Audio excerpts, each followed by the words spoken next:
The instant my eyes landed on her phone screen, something inside me snapped.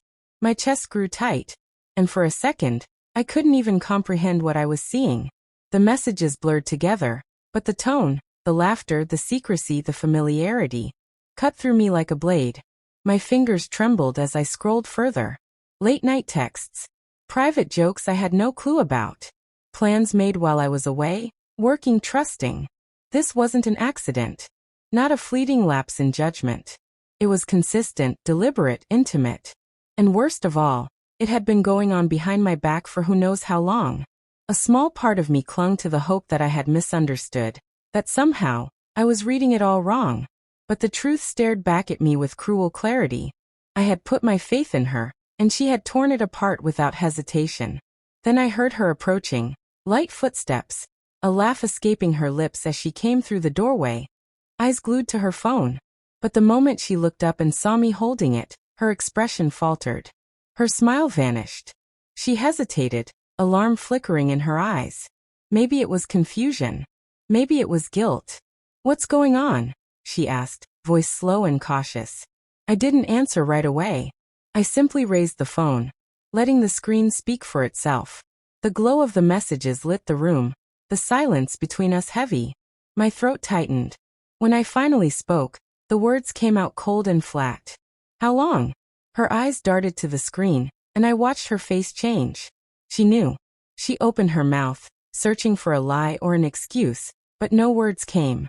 For a second, it looked like she might deny it. But the proof was undeniable. And then with a small voice she whispered, "It didn't mean anything." That did it. My stomach turned. She had shared pieces of herself, laughs, secrets, emotions, with someone else. And now she wanted to reduce it to nothing. I could have yelled. I could have demanded the truth. But I didn't care anymore. In that moment, something inside me went still. I was done. I walked away without a word, heading to the bedroom. My body moved like it belonged to someone else. I grabbed a bag and shoved in whatever clothes I could find, picked up my keys, my wallet, and prepared to leave.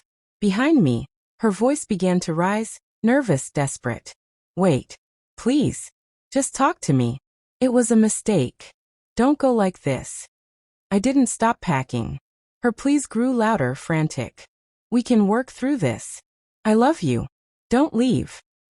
As I slung the bag over my shoulder and moved toward the door, she reached out, grabbing my arm. I paused just for a moment and looked at her. And I realized then, the person standing in front of me wasn't who I thought she was. Or maybe I had just never truly seen her. Without another word, I walked out, climbed into my truck, and drove away. Each mile I put between us felt like a breath of air after being underwater. The heartbreak was still raw, slicing through my chest, but beneath it was relief. A quiet, steady peace. I had spent years loving someone who didn't deserve me. Now I was free. I drove aimlessly, no destination in mind, just the need to be far from everything. Eventually, I landed in a small, quiet town. A place where no one knew me.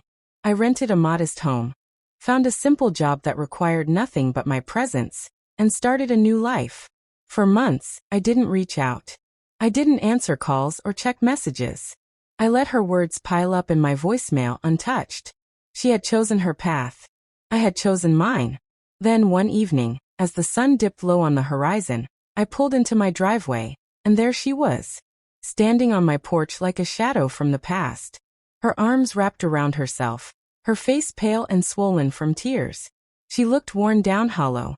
I didn't get out of the truck. I just sat there, watching her. She took a deep breath and walked toward me. "I had to see you," she said softly. "Please, I made a terrible mistake. I know I hurt you. Just hear me out."